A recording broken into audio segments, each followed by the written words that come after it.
Bonjour à toutes et à tous, j'espère que vous allez bien. Je suis Manon Consul, Content Manager chez Parlons RH et aujourd'hui, je suis ravie de vous recevoir pour le 77e webinaire Parlons RH sur le thème de séduire la génération Z, défis et opportunités pour les RH. Et du coup, pour discuter de ce joli thème, j'ai le plaisir de recevoir un expert invité qui est Thomas Cornet, cofondateur de Cegid Witifit. Bonjour Thomas. Bonjour Manon, enchanté de vous rencontrer tous. Merci Thomas d'être présent avec nous. Alors juste avant de te laisser un petit peu te présenter et nous dire qui tu es, est-ce que tu fais quelques mots sur le sommaire et sur les modalités du webinaire? Donc comme tous les webinaires Parlons RH, celui-ci durera 45 minutes. Il sera composé de 3 temps forts. Donc, dans un premier temps, Thomas nous expliquera nous donnera un petit peu de contexte, nous donnera même un portrait robot de la génération Z et puis nous parlera des différents enjeux RH. Ensuite, on verra pourquoi c'est un sujet important aujourd'hui pour les entreprises, pour les DRH, de séduire cette nouvelle génération. Et enfin, dans un troisième temps, on verra les champs d'application, les solutions que les entreprises, que les DRH peuvent mettre en place en ce sens. Chacun de ces 3 temps forts sera suivi d'un moment d'échange avec vous pour répondre à toutes vos questions. Donc, à ce sujet, n'hésitez pas à utiliser les outils d'interaction qui sont à votre disposition. Vous pouvez utiliser le chat. Je vois que vous avez déjà commencé à l'utiliser d'ailleurs, c'est très bien, pour vous présenter, nous dire qui vous êtes, ce que vous faites, etc. Et puis pour interagir entre vous aussi tout au long du webinaire. En revanche, si vous avez des questions spécifiques à poser à Thomas, je vous invite plutôt à utiliser la boîte à questions qui se trouve juste à côté de l'outil de chat, puisque c'est cet onglet-là où on viendra piocher au fur et à mesure les questions. Je crois que j'ai fait le tour pour les modalités. Donc Thomas, sans plus attendre, est-ce que tu peux nous dire un petit peu qui tu es, ce que tu fais, puis nous présenter Cegid Witifit également?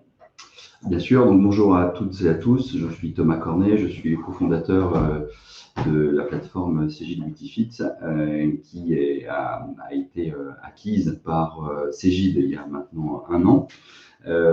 Donc Cegid, vous savez, c'est un éditeur, un grand éditeur français sur plusieurs activités, historiquement la partie finance, et aujourd'hui a considérablement évolué puisque plus de 40% de son effectif et de son chiffre d'affaires sont aujourd'hui sur la partie RH, dans une BU qui s'appelle HCM, Human Capital Management, dans lequel effectivement Witifit a rejoint un certain nombre de plateformes, et notamment Talentsoft, etc., pour des sujets évidents de complémentarité entre le talent, l'engagement et la qualité de vie au travail. Donc, c'est une plateforme qui a été co-développée dans le cadre d'un partenariat public-privé avec le CHU de Clermont-Ferrand, qui compte aujourd'hui à peu près 80 clients de toute origine, tout secteur d'activité, plutôt ETI grand compte, et sur lequel on rencontre un taux de fidélité assez important. Merci Thomas pour cette présentation. Désolé. Ça arrive, pas de souci. Alors du coup, tu nous as dit que Witifit avait été racheté par Cegid. Est-ce que tu peux peut-être nous en dire un petit peu plus à ce sujet, nous expliquer la raison, etc.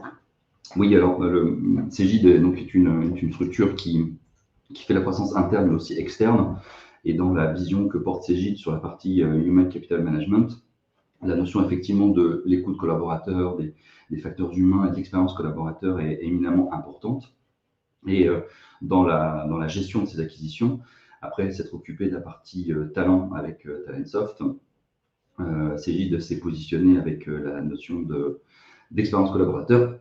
Excusez-moi, pas de chance. Je touche ça dans la gorge. Oui, d'expérience collaborateur. Et donc, l'opportunité a été croisée avec Witifit à l'époque pour justement rentrer dans les modules de cette offre et de pouvoir rentrer dans des complémentarités entre la partie paiement d'un côté, gestion des talents de l'autre et la partie expérience collaborateur. Ok.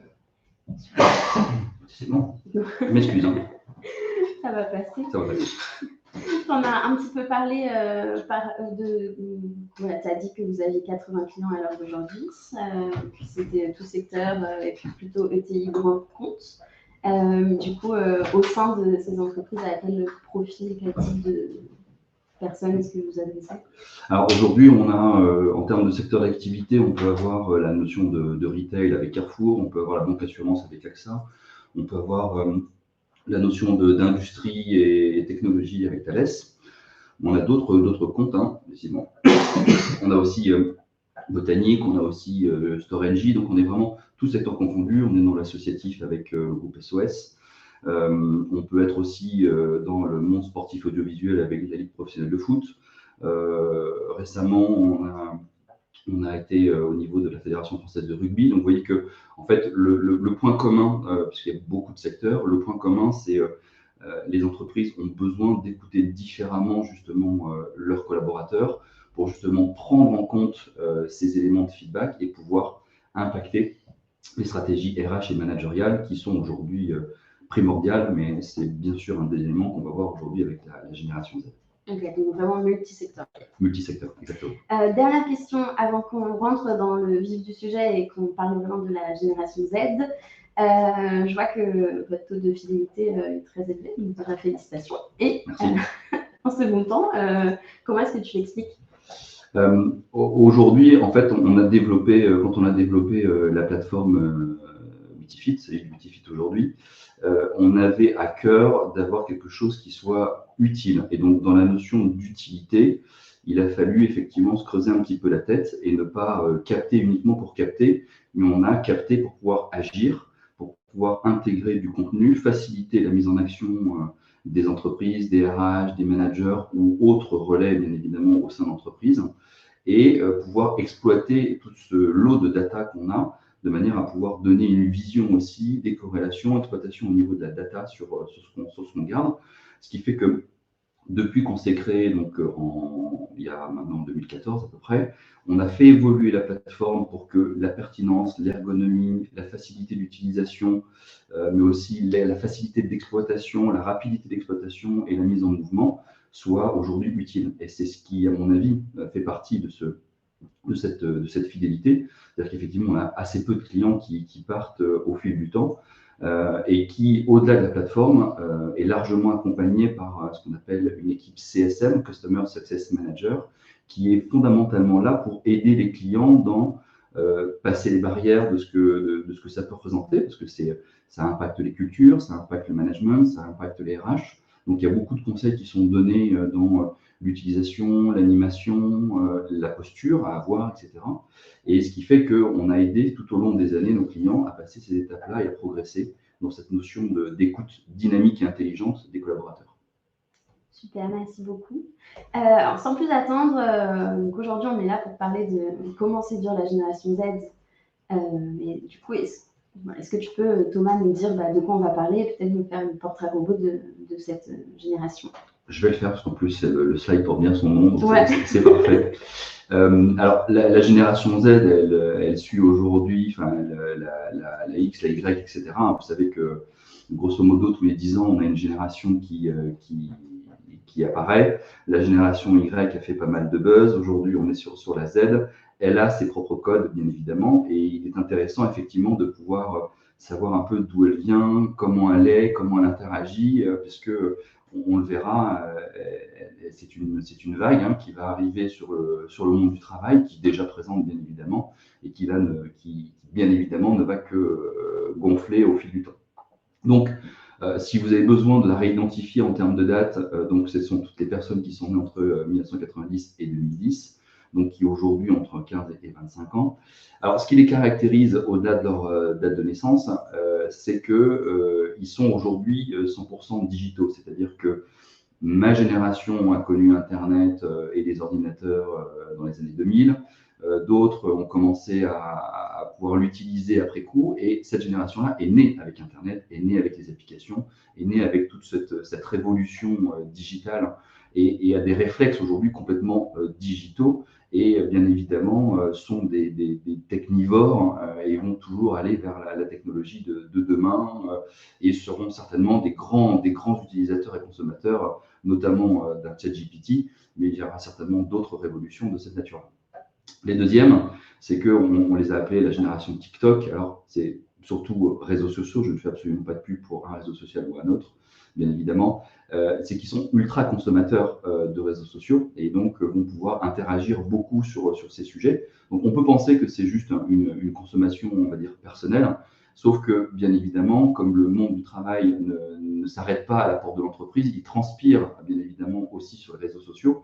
Et quand on est consommateur de réseaux sociaux, eh bien, on va pêcher d'informations sur les réseaux sociaux. Et donc, c'est quelque chose aussi d'hyper important, on le verra, parce qu'il y a un impact, bien évidemment, sur cette facilité de consommation et d'information.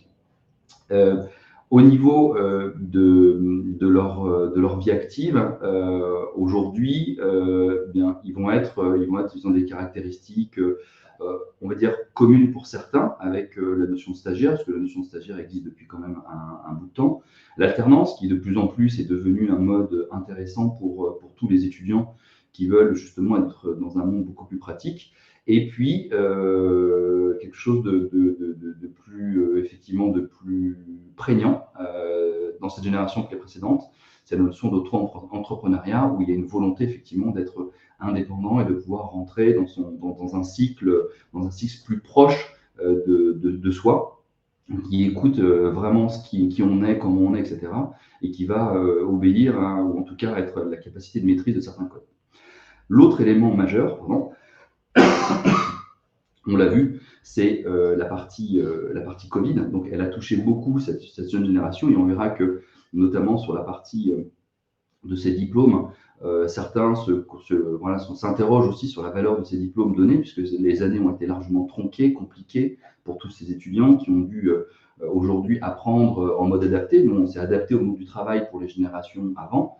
C'est cette génération-là qui a dû s'adapter au niveau, bien évidemment, éducation, et qui est rentrée dans ces éléments-là, et qui, au niveau de la sociabilité, a vécu quelque chose d'assez marquant, vraiment, et qui, aujourd'hui, on le verra, doit re-rentrer dans une notion un peu de sociabilisation dans le monde de l'entreprise, qui, aujourd'hui, je vais essayer le dernier point de cette relation, de cette cartographie, est une relation qui est beaucoup plus distanciée, et notamment au niveau du travail, où le télétravail devient pour eux une composante claire et nette, c'est-à-dire que on a connu, nous, des notions de télétravail qui étaient inexistantes et qui, bien évidemment, a éclos avec la notion de la Covid, en tout cas plus fortement avec la Covid, parce que ça existait bien évidemment sur certaines entreprises. Mais aujourd'hui, c'est quasiment un acquis de se dire qu'à un moment donné, on va télétravailler, on va rentrer dans des façons d'être différentes, et un renforcement très fort aujourd'hui sur cette notion de bien-être et de performance différentes. C'est-à-dire que le bien-être aujourd'hui fait partie de tous ces étudiants qui ont vu leurs parents à fond derrière les ordinateurs, faire des visios, s'oublier un peu, travailler beaucoup, et qui en relation se sont dit mais moi je ne veux pas vivre forcément ça, ou je veux vivre des façons différentes mon travail.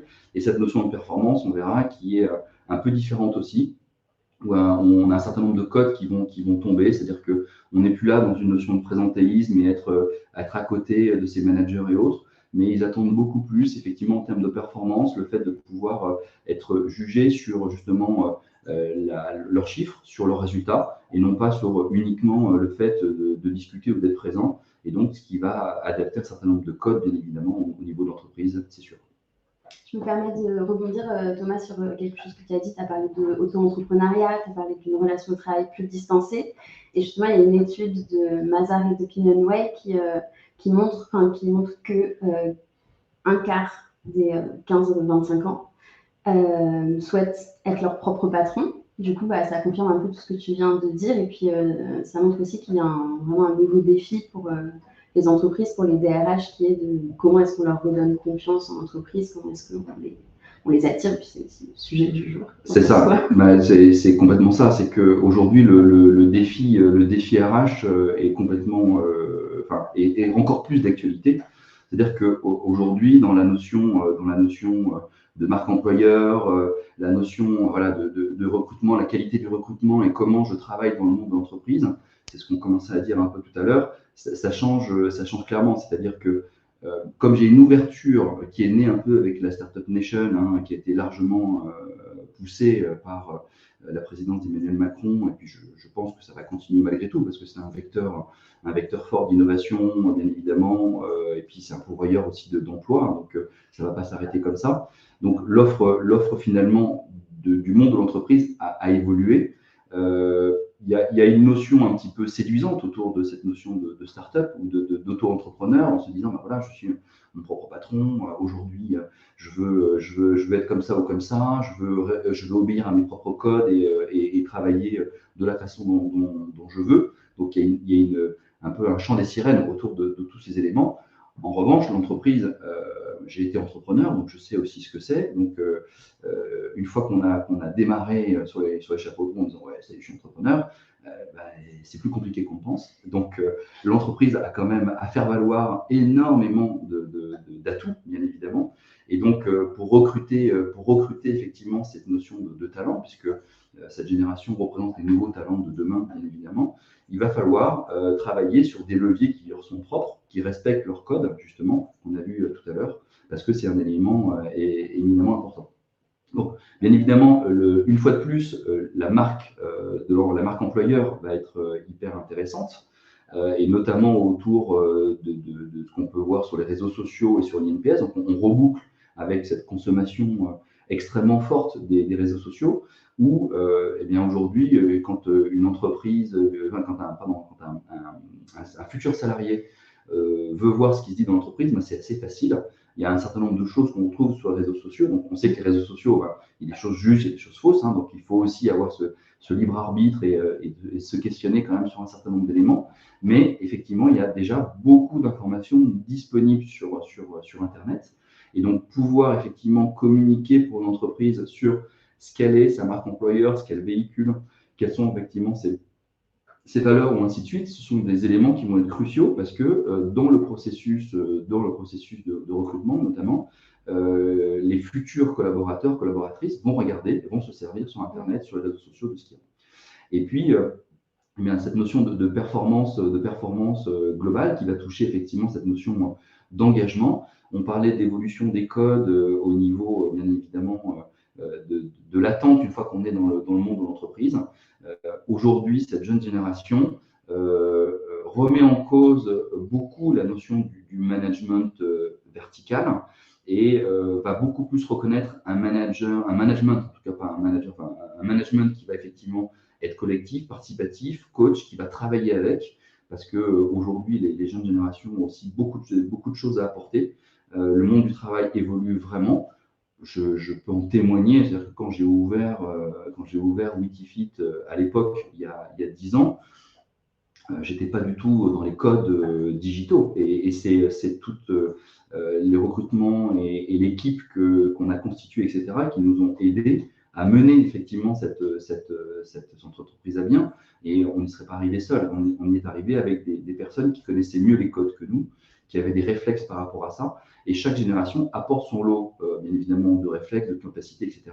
Et donc, dans la notion de performance, il faut aujourd'hui rentrer dans des façons de faire, dans du management, dans de la collaboration, dans du collectif, qui effectivement est beaucoup plus renforcé que ce qu'elle pouvait être précédemment.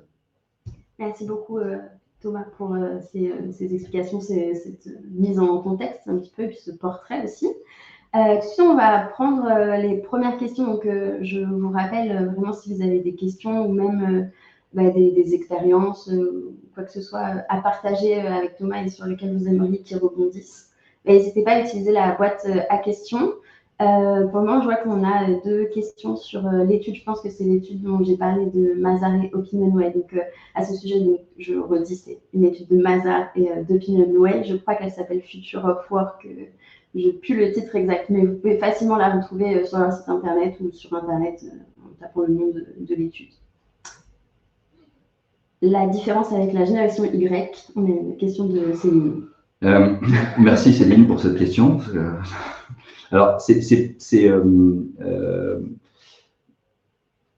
la première des réponses qui est facile, c'est la date de naissance. Alors, je plaisante. Bien évidemment, la génération suit. Le renforcement, à l'époque, la génération Y a amené ce bouleversement autour de la notion d'équilibre vie pro, vie perso, et le fait de pouvoir aujourd'hui être dans un rapport au travail qui a évolué, mais pour pouvoir rentrer dans cette notion d'équilibre sur ces sujets. Cette notion d'équilibre, entre autres, elle est restée. Et la génération Z a apporté d'autres éléments issus des éléments sociologiques. C'est-à-dire qu'on va avoir, alors, vous verrez, j'en parlerai à la fin, il y a un e-book sur le sujet, etc. Donc, il y a plein de caractéristiques, mais la libre parole des générations Z, le fait de s'intéresser à beaucoup plus de sujets, notamment sur la notion dans le monde du travail, sur les risques psychosociaux, etc., c'est des éléments importants. Le fait d'être aussi slasher et de dire à un moment donné, j'ai une capacité à pouvoir changer et à vouloir avoir beaucoup plus d'éléments à traiter au quotidien qu'une simple mission. Il y a aussi des éléments autour vraiment du management. J'y reviens, c'est-à-dire que c'est vraiment quelque chose qui, la contribution et la remise en cause du management, du petit chef, etc., c'est des choses qui vont éclater réellement. Donc, ça va apporter des évolutions très fortes aussi dans la façon de manager dans l'entreprise.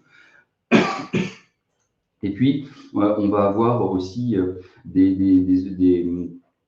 vous verrez dans l'e-book, excusez-moi,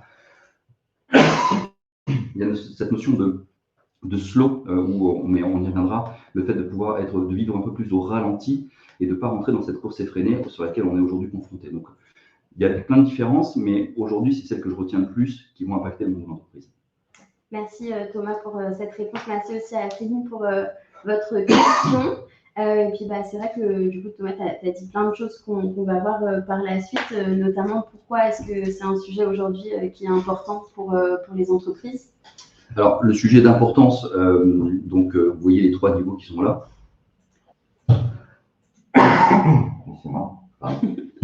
Pas bonjour.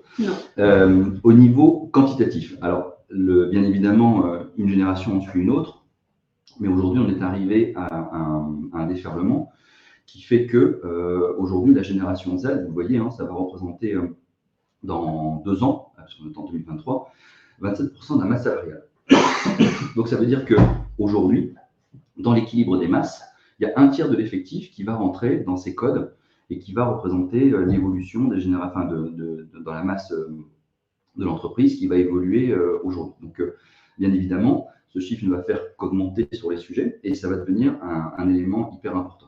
Donc, cette stat, elle vient du World Economic Forum, donc vous pouvez le retrouver aussi en termes d'éléments. Donc, c'est une masse extrêmement importante aujourd'hui. Deuxième élément, au niveau qualitatif. Cette génération va prendre des métiers qui aujourd'hui n'existent pas. Vous voyez la statistique qui vient de Pôle emploi.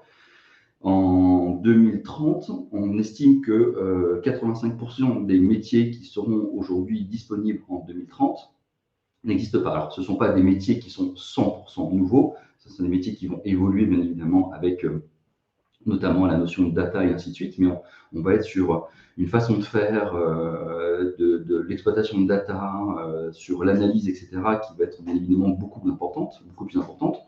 Vous imaginez aujourd'hui, si je prends le simple exemple de ChatGPT, quand ChatGPT est arrivé, on a vu que derrière, pour ceux qui connaissent un petit peu, ça accélère. Aujourd'hui, c'est un algorithme hyper puissant, donc ça nous fait gagner du temps. Donc derrière, la créativité va résider dans la façon de passer les commandes, les fameux prompts, etc. Donc on peut aisément imaginer que là-dedans, il y a un certain nombre de choses qui vont sortir de terre et sur lesquelles il va falloir pouvoir rentrer effectivement dans une adaptation et dans le fait de pouvoir dire il va falloir que réellement je puisse travailler sur mes fiches de poste, ainsi de suite. Voilà. Et puis, je vais m'en sortir. Catastrophe.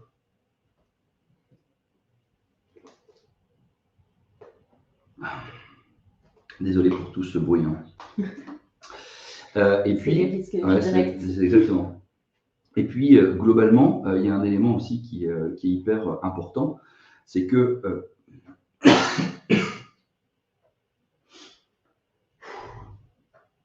désolé.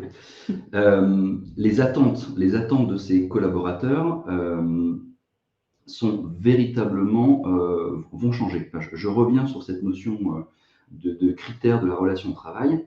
la notion de management, la notion effectivement d'avoir du sens, la notion d'avoir des éléments autour de la partie plusieurs missions, qu'on appelle le slashing, etc., qui n'est pas un gros mot. Tous ces codes vont rentrer dans des façons de travailler différentes pour cette génération. Et c'est pour ça qu'aujourd'hui, l'anticiper, le prendre en compte, c'est extrêmement important pour les entreprises. Merci Thomas. Je rebondis aussi par rapport à quelque chose que tu as dit, qui est que 85% des métiers de 2030 n'existent pas et que la génération Z, elle aura plus de facilité que les autres générations à répondre, en tout cas à correspondre à ces profils-là, qui seront recherchés à ce moment-là. Pourquoi? Du coup, je me permets aussi de faire la transition avec la slide d'après. Alors, on voit aujourd'hui que dans cette génération, effectivement, elle va apporter, même si elle peut poser un peu de problèmes ou de réflexion au niveau de l'entreprise pour se dire comment je vais séduire effectivement cette génération et comment je vais m'adapter à elle. On voit qu'aujourd'hui, en revanche, elle a de vrais atouts. Les atouts sont représentés ici, c'est à la fois des atouts et à la fois des attentions côté entreprise, parce que si vous regardez donc la petite phrase qui est en dessous, vous l'avez déjà bien évidemment perçu, et ça s'accélère bien évidemment. Le rapport de force aujourd'hui entre employeur-employé est à la faveur des candidats, et donc il y a véritablement un élément aujourd'hui de momentum où il est clé aujourd'hui, on a les capacités à pouvoir donner des éléments côté entreprise pour attirer ces talents. Les 4 éléments qu'on a aujourd'hui véritablement identifiés par rapport à ça, le premier, c'est la notion d'ouverture à l'international. Aujourd'hui, les langues étrangères ne font plus peur, plus du tout. Je pense qu'on a évolué aussi dans notre système éducatif, ainsi de suite. Et il y a une véritable volonté de cette génération de pouvoir voir autre chose, d'aller voir plus loin, d'aller voir d'autres façons de faire, etc. Et donc là, on a pareil une accélération très forte par rapport au niveau de l'international. Donc ça, c'est un sujet qui est extrêmement important. Le deuxième, c'est qu'on est sur une population qui est à une aisance, bien évidemment, au niveau de l'utilisation du numérique. Alors, cette aisance, elle va être bien évidemment dans le fait de pouvoir s'auto-former, d'aller chercher des tutos, d'aller chercher de la formation, etc., online, etc. Bien évidemment, dans le comportement et l'attitude, c'est-à-dire qu'on va plus, alors ça va être très gros, mais on ne va plus envoyer un fax, on va tout de suite imaginer quelle est l'app qui va permettre d'eux, en disant tiens, il y a peut-être une app qui existe par rapport à ça, donc on va vraiment rentrer dans des utilisations digitales très, très fortes. À l'inverse, ça ne veut pas dire que pour autant, il ne faut pas les former sur les outils de gestion professionnelle, c'est-à-dire qu'il y a une appétence bien évidemment au digital, mais il faut pouvoir aussi les accompagner sur ces nouveaux outils. Il y a aussi une fait de travailler en mode. Alors, le travailler en mode agile, c'est pas le mode agile, le mode au sens informatique ou DSI du terme. Hein. C'est-à-dire qu'on est aujourd'hui dans le fait de dire je dois pouvoir donner des missions complémentaires, différentes, variées à mes collaborateurs, leur donner aussi une autonomie dans les décisions, dans la façon de faire, dans les procédures, dans où travailler, et ainsi de suite, qui fait qu'il va y avoir véritablement au quotidien une agilité de cette jeune génération à pouvoir dire mon travail, je peux très bien le démarrer à la maison, en faire un bout au café, faire 3 rendez-vous et finir dans l'entreprise avec mes collègues parce qu'à un moment donné, on a décidé de se retrouver à ce moment-là pour boucler la production. Voilà. Donc, ça va montrer qu'effectivement, tant dans les missions que dans la façon de faire, aujourd'hui, il faut absolument être ouvert d'esprit sur le fait de dire je ne veux pas forcément cantonner mes collaborateurs dans des locaux. Je peux avoir cette notion de différents modes de travail qui vont être mis en place et qui va être un critère absolument important pour les capter. Dernier sujet, on a parlé beaucoup de sujets donc environnementaux, bien évidemment, transition écologique, RSE, etc. Même si aujourd'hui, il y a des paradoxes assez forts, c'est-à-dire que c'est une génération qui est extrêmement sensible aujourd'hui à cette notion de RSE, d'écologie, mais qui en même temps consomme beaucoup de digital, et on sait que le digital va consommer effectivement beaucoup de ressources qui vont créer une pollution autre sur ces éléments-là. Donc, bien évidemment, il va falloir s'adapter par rapport à ça. Mais un des éléments qui est vachement important, c'est que c'est une génération qui est capable de porter dans le temps un projet de type RSE. C'est-à-dire qu'il n'y a pas un engouement qui va ensuite retomber. Comme ça fait partie intégrante de son système de fonctionnement, d'avoir un investissement dans une cause durable, le fait de pouvoir s'investir dans quelque chose à côté qui va servir la cause individuelle mais aussi collective de l'entreprise, etc.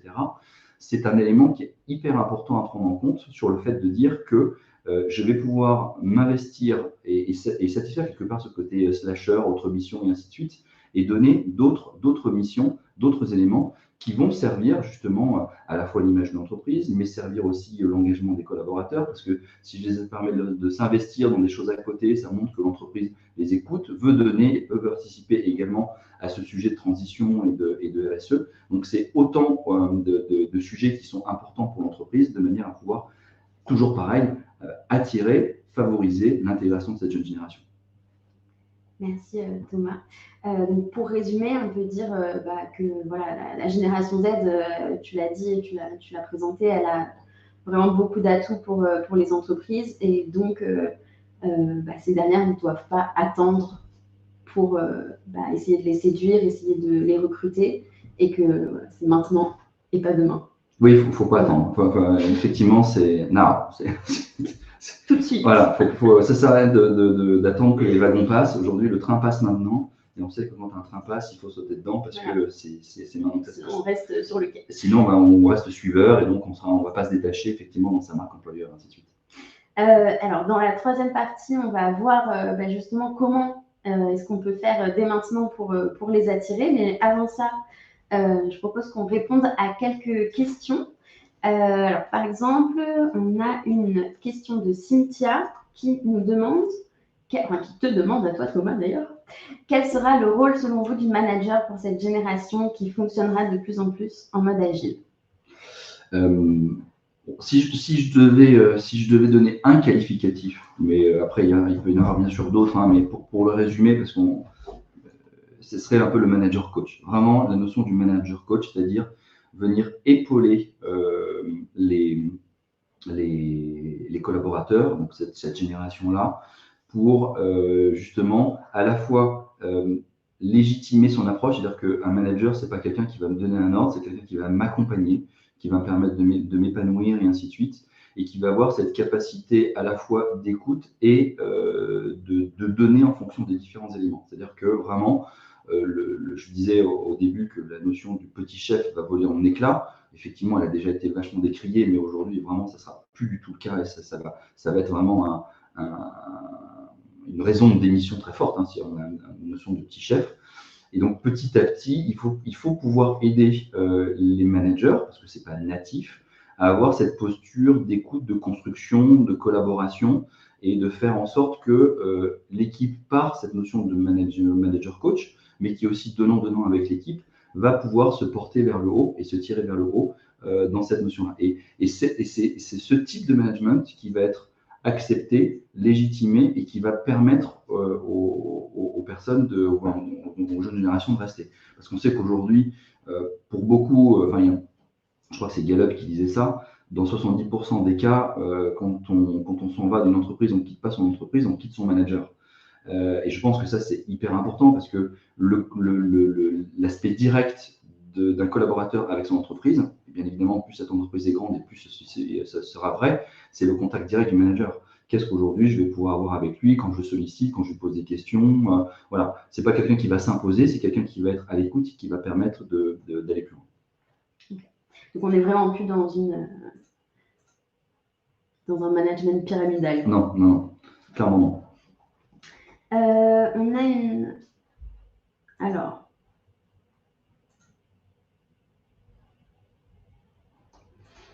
Question intéressante. Est-ce que c'est une question d'Estelle qui demande si cette description de la génération Z ne correspond pas avant tout à des jeunes diplômés, à un niveau social favorable et que les jeunes issus de milieux un peu plus défavorisés n'ont peut-être pas les mêmes attentes. Est-ce que les attentes et le portrait qu'on dresse, c'est global ou... Alors, personnellement, je ne pense pas, mais ceci ne regarde que moi. En fait, quand on regarde et quand on étudie cette jeune génération, on va dire aussi bien col blanc, col bleu, c'est-à-dire aussi bien les jobs postés que les jobs qui sont aujourd'hui manuels ou autres. Il y a de toute manière une attente très, très forte, vraiment. Alors, si on parlait par exemple que du management, que ce soit un manager en entreprise d'édition, par exemple comme Cégide, ou chez Botanique ou chez Carrefour, les jeunes générations aujourd'hui attendent de leurs responsables effectivement une relation qui va être différente. Et aujourd'hui, on voit bien que à ce niveau-là, il y a une attente et des évolutions sont nécessaires.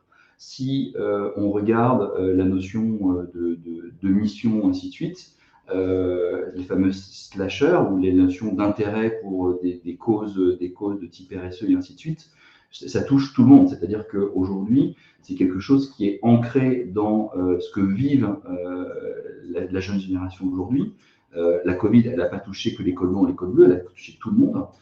L'envie, la façon de faire, la façon d'évoluer, elle a touché tout le monde et chacun va pouvoir le mettre effectivement dans son poste. Donc je pense qu'effectivement, ça touche tout le monde. Il n'y a pas qu'une seule valeur à ce niveau-là.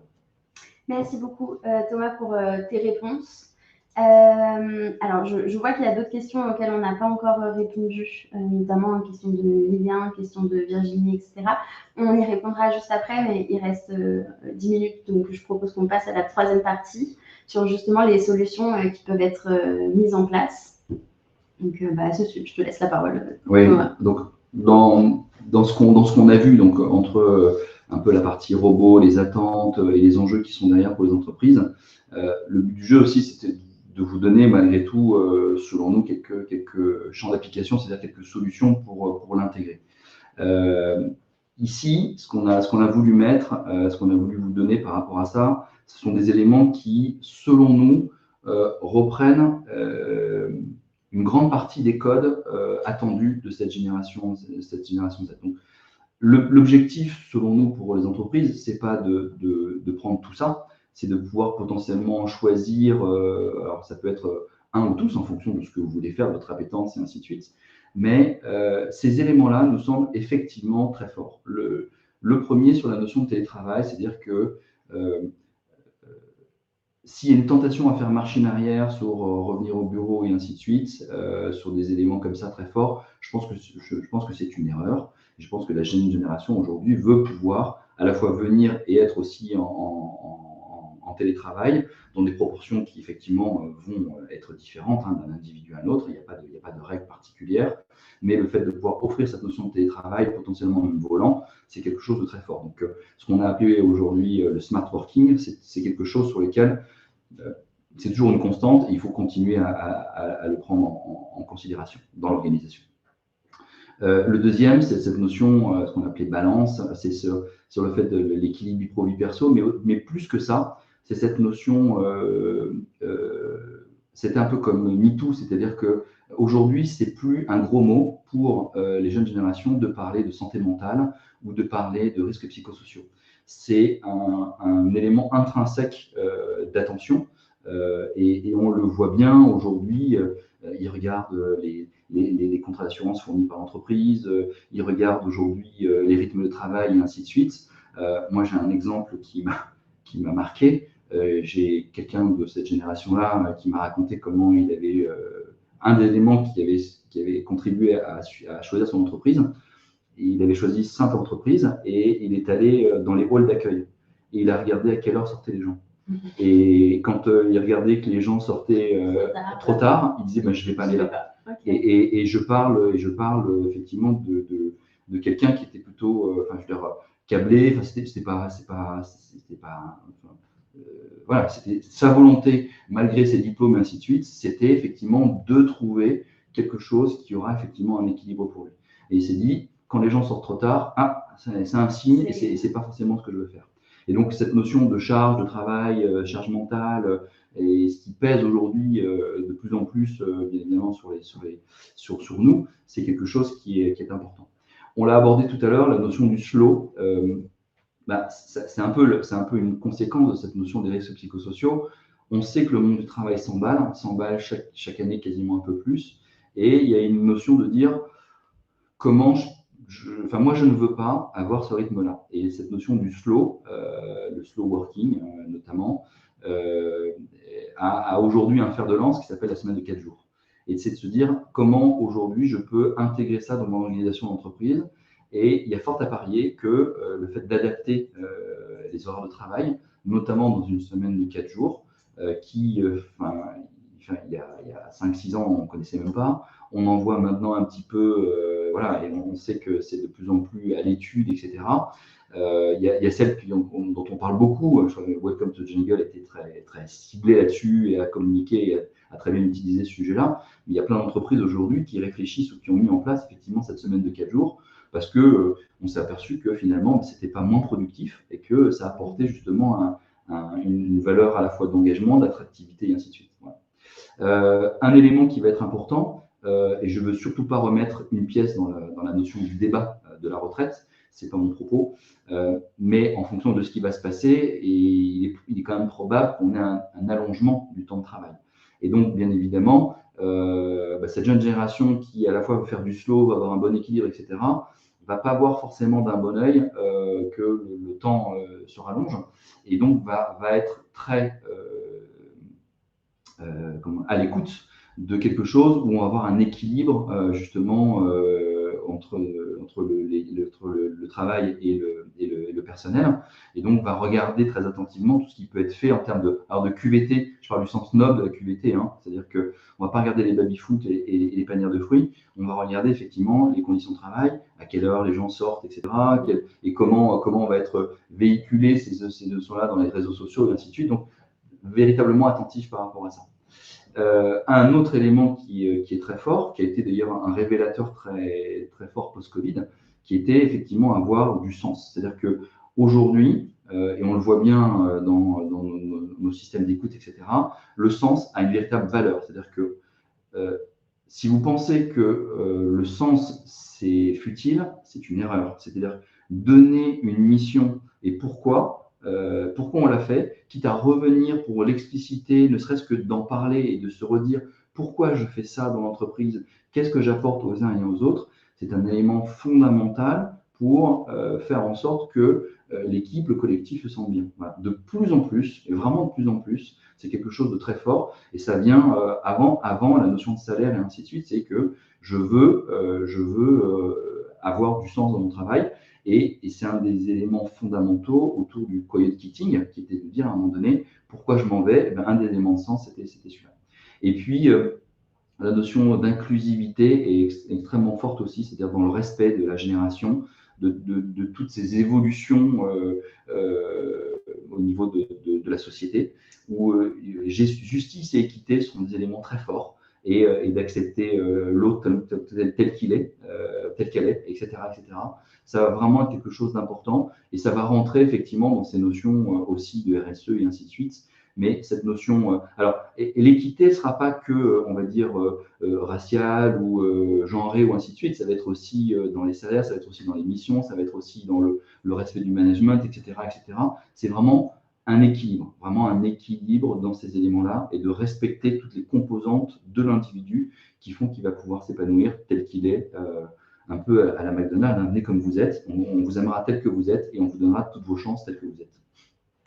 Et du coup, concrètement, comment on fait alors, on voit aujourd'hui cette population, cette génération, c'est pas la première. C'est-à-dire que chaque génération a eu ses codes. Et on pourrait presque dire qu'aujourd'hui, la génération Z, ça pourrait être aussi la génération des développeurs ou ainsi de suite. Donc, c'est dans un métier, etc. C'est-à-dire qu'il faut pouvoir, bien sûr, être au courant de ce qui la fait vibrer. Et après, il faut pouvoir l'écouter. Il faut pouvoir travailler avec elle. Il faut pouvoir construire. Faire en sorte que petit à petit, dans un système apprenant, et c'est ce qui va rentrer dans cette notion d'expérience collaborateur, qu'est-ce qu'il va vivre et comment il va faire, de pouvoir petit à petit rentrer dans cette notion d'écoute, travailler avec elle, et de pouvoir mettre en place justement un certain nombre d'indicateurs, d'idéations pour le collectif, et de mettre en place, bien évidemment, des plans d'action qui vont faire que petit à petit, les choses vont se construire. Il est très important de comprendre qu'il faut les prendre en compte, mais que ça ne va pas se décréter, ça va se faire. Et que ça nécessite effectivement de pouvoir, par petites touches, dans un cycle itératif, pouvoir avoir une capacité de construire cette boucle-là. Et cette boucle, aujourd'hui, je vous tiens un certain nombre de propos par rapport à ce qu'on constate. Il est fort probable que ça aura évolué aussi dans 2 ans, 3 ans, 5 ans, que la technologie fera évoluer les choses, que la sociologie fera évoluer les choses. On ne sait pas ce qui nous attend demain. Ce qui est sûr, c'est que c'est un monde qui est mouvant. Donc, écouter, prendre en compte, travailler sur du collectif et mettre en place les plans d'action adaptés, c'est réellement ce qu'il faut faire. Voilà. Donc, ça tombe bien, c'est ce qu'on fait aussi. Il est 45, donc on va dépasser un petit peu, mais c'est pas grave. Est-ce que rapidement, genre, du coup, tu peux nous dire l'écoute, l'idéation, le passage à l'action, etc., c'est des choses que des outils, par exemple, comme Motivate peut aider à faire? Oui, alors le but du jeu, c'est vraiment de sensibiliser sur cette génération et cette notion d'écoute, mais ce que je disais au tout début sur la notion de plateforme, c'est qu'effectivement, la construction au fur et à mesure, donc quelque chose d'utile qui va pouvoir permettre de la captation à l'action, faciliter cet élément-là, parce qu'il y a quand même on court toujours après le temps, c'est effectivement des éléments qui sont hyper importants.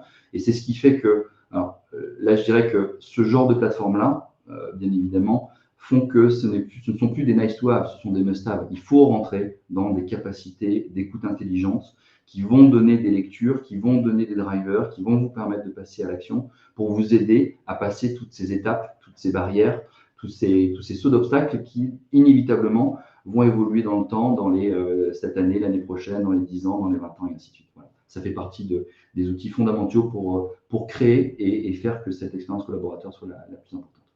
Merci Thomas. Très rapidement, en une phrase, 2 phrases. il y a quand même une question, je sais qu'on n'aura pas le temps de toutes les faire, mais il y a une question que je trouve intéressante, qui est: ne pensez-vous pas que l'approche individualisée primera de toute façon toujours sur les approches générationnelles? Alors, bien sûr que il faut absolument pas dire que une approche globale va être la solution. Et on est, enfin, comme on s'est basé sur les facteurs humains dans nos recherches et qu'on sait que chaque individu est propre à lui-même parce qu'il a sa culture, son éducation, sa façon de faire, son appétence, etc. Au sein même de la génération Z, si on ne parle que d'elle, puisqu'on parle d'elle aujourd'hui, il y a bien évidemment des variances. Et en aucun cas, il ne faut que tous ces éléments-là qui sont donnés, qui sont on va dire des grands points, des grandes lectures, etc., soient uniquement et les seuls éléments à prendre en compte.